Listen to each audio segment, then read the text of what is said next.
جب کوئی بندہ استغفراللہ کہتا ہے تو اللہ تعالیٰ اس بندے کو فوراً دو بڑی چیزیں عطا فرماتا ہے.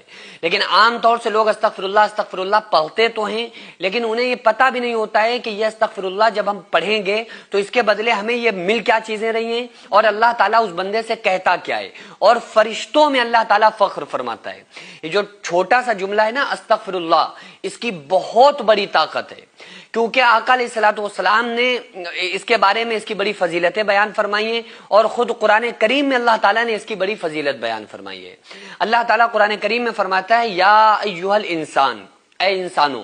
اس میں اللہ تعالیٰ نے کسی خاص مسلمان کو، مومن کو، نیکوں کو، نمازیوں کو مخاطب نہیں کیا ہے، مخاطب نہیں کیا، پکارا نہیں ہے، بلکہ اللہ تعالیٰ نے ہر انسان کو، گناہگاروں کو، خطا کاروں کو، مکار بے نمازیوں کو، سب کو اللہ تعالیٰ نے کہا ہے. اور کیا کہا؟ یا ایھا الانسان، اے انسانوں، ما غرک بربک الکریم، تمہیں اپنے رب کریم کے بارے میں کس نے دھوکے میں ڈال دیا، یعنی تم اللہ سے دور کیسے ہو گئے. اور جب کوئی بندہ استغفراللہ پڑھتا ہے تو اللہ تبارک و تعالیٰ فرشتوں میں فخر فرماتا ہے، اور فرشتوں سے کہتا ہے اے فرشتوں دیکھو ہمارا بندہ ہم سے معافی طلب کر رہا ہے، ہمارا بندہ ہم سے بخشش طلب کر رہا ہے.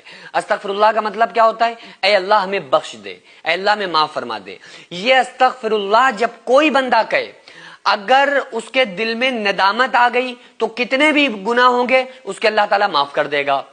اور اس کے پڑھنے پر اس کو عطا کیا کرتا ہے کہ ایک مرتبہ ایک شخص تھا نا، ایک واقعہ لکھا ہوا ہے کہ ایک شخص تھا جو ہمیشہ یا سنم یا سنم یا سنم کہتا تھا، اپنے معبود کو پکارا کرتا تھا، اور اس کا اسلام سے کوئی تعلق ہی نہیں تھا، یا سنم یا سنم یا سنم کرتا رہتا تھا. تو 70 سال تک وہ یا سنم کہتا رہا. ایک مرتبہ اس کی زبان لڑکھڑا گئی اور اس کی زبان سے یا سنم کی جگہ یا سمد نکلا. اور یا سمد کس کا نام ہے؟ اللہ کا نام ہے، اللہ الصمد. سمد کہتے ہیں بے نیاز کو.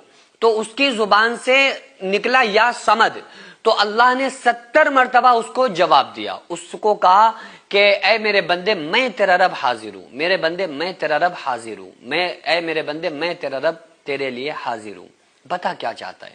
تو فرشتوں نے کہا کہ مولا تو بھی یہ جانتا ہے اچھی طریقے سے کہ تجھے نہیں پکار رہا ہے، یہ تو سنم سنم سنم کہہ رہا تھا، یہ تو دھوکے سے اس کی زبان سے تیرا نام نکل گیا. تو اللہ تعالیٰ فرماتا ہے اے فرشتوں اسکت، خاموش ہو جاؤ. اس نے بھلے دھوکے سے ہی صحیح لیکن پکارا تو مجھے ہے نا، اپنے رب کو پکارا ہے نا. 70 سال یہ جس کو پکارتا رہا اس نے تو کوئی جواب نہ دیا. اگر میں بھی اس کو جواب نہ دیتا تو مجھ میں اس میں کیا فرق یہ سمجھتا. تو میں تو اپنے بندے کی ہر پکار پر لبیک کہتا ہوں، ہر پکار پر اس کو جواب دیتا ہوں. یہ بات الگ ہے کہ ہم نہیں سمجھ پاتے ہیں کہ اللہ ہمیں ہماری طرف متوجہ ہے، لیکن یہ باتیں رسول اللہ صلی اللہ علیہ وآلہ وسلم نے تو ہم کو بتائی ہیں نا کہ جب بندہ اللہ کی طرف ایک بالشت بڑھتا ہے تو اللہ اس کی طرف ایک ہاتھ بڑھتا ہے، جب بندہ اللہ کی طرف ایک ہاتھ بڑھتا ہے تو اللہ اس کی طرف 2 ہاتھ بڑھتا ہے، جب بندہ اللہ کی طرف چل کے آتا ہے تو اللہ اسے دوڑ کے مل جاتا ہے. تو اس لیے جب کوئی بندہ استغفراللہ پڑھتا ہے تو اس سے زیادہ اللہ کو کوئی تسبیح پسند نہیں ہے. فضیلت میں تو اور بھی تسبیحات ہیں، جیسے سبحان اللہ والحمدللہ ولا الہ الا اللہ واللہ اکبر اور سبحان اللہ وبحمدہ سبحان اللہ العظیم. یہ تسبیح بہت زیادہ متبرک ہے، لیکن یہ ایسی تسبیح ہے کہ اللہ تعالیٰ اس سے سب سے زیادہ خوش ہوتا ہے، کیونکہ اس میں بندہ اپنے گناہوں سے معافی مانگتا ہے. اور جب کوئی بندے سے گناہ ہو جائے اور اللہ کے سامنے آ کر توبہ کرتا ہے، استغفراللہ پڑھتا ہے، تو فوراً اللہ تعالیٰ اس کو بخشش عطا فرماتا ہے، اسی وقت معاف کر دیتا ہے، چاہے کتنے بھی گناہ کر کے بیٹھا ہو. فرشتے کہتے بھی ہیں مولا یہ بہت گناہ گار ہے، اللہ فرماتا ہے کہ نہیں، بس اس نے مجھے پکارا میں اسے معاف کروں گا. اور دوسری چیز کیا، اس کے ذہنی اور قلبی ایسا سکون عطا کرتا ہے کہ ایسا سکون اسے زندگی میں کبھی نہیں مل سکتا. آپ کبھی بھی آپ سے گناہ ہو جائے نا اور آپ اکیلے میں بیٹھ جائیں اور دل میں استغفراللہ کہیں اور کہیں کہ اللہ میں معاف کر دے، یا 5واں کلمہ ہے استغفراللہ ربی من کل ذنب اذنبت واتوب الیہ پورا پڑھ لیں، نہیں یاد ہے تو صرف استغفراللہ پڑھ لیں اور کہیں کہ مولا ہمیں معاف کر دے. اور اس کے بعد اللہ کی یاد میں اگر آپ کے آنکھ سے آنسو نکل آئے نا تو اس وقت جو آپ کے دل کو سکون ملے گا، میں قسم کھا کے کہتا ہوں ایسا سکون آپ کو زندگی میں کبھی نہیں مل سکتا. اللہ کے سامنے رونے کا مزہ ہی کچھ اور ہے. جو لوگ اللہ کے سامنے رونے والے ہیں وہ دنیا میں کبھی کسی کے سامنے نہیں روتے، وہ کبھی کسی سے سوال نہیں کرتے. کرتے, انہیں اللہ کے سامنے رونے میں لطف آتا ہے, انہیں اللہ کے سامنے رونے میں مزہ آتا ہے. وہ اللہ کو اپنا درد سناتے ہیں تو ان کا درد کم ہو جاتا ہے.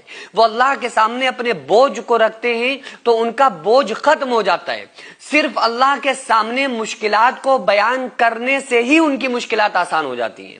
یہ تعلق ہوتا ہے ایک مومن بندے کا اپنے رب کے ساتھ, اور یہ تعلق جس بندے کا اللہ سے پیدا ہو جائے, جس بندے کے دل میں یہ تعلق آ جائے, تو آپ سمجھ لیں کہ اللہ تبارک و تعالیٰ نے اسے دنیا میں ہی اپنا بنا لیا ہے. وہ پھر اللہ کا نیک بندہ بن جاتا ہے, پھر وہ مخلص بندہ کہلاتا ہے. پھر اللہ تعالیٰ دنیا میں اس کے اوپر امتحانات ڈالتا ہے, اور وہ بندہ صبر کرتا رہتا ہے, صبر کرتا رہتا ہے. دھیرے دھیرے کرتے کرتے جب اللہ اس کا امتحان لے لیتا ہے, بندہ امتحان میں کامیاب ہو جاتا ہے, پھر اللہ تعالیٰ دین اور دنیا میں دونوں میں اس کو ایسا کامیاب بناتا ہے کہ پھر دنیا والے بھی اس کو دیکھتے رہ جاتے ہیں, اور قیامت کے دن بھی لوگ اس کو دیکھتے رہ جائیں گے کہ ایسے اعزاز اور ایسے اکرام اور ایسے انعامات سے اللہ تعالیٰ اس کو نوازے گا. آپ لوگ اپنے پیسے کی برکت اور طاقت دیکھیے, جو آپ تھوڑا تھوڑا تعاون ہر مہینے ان غریبوں کے نام کرتے ہیں, جن کے گھروں میں چولہے نہیں جل پاتے ہیں, جن کے بچے بھوک سے بلک بلک کے سوتے تھے.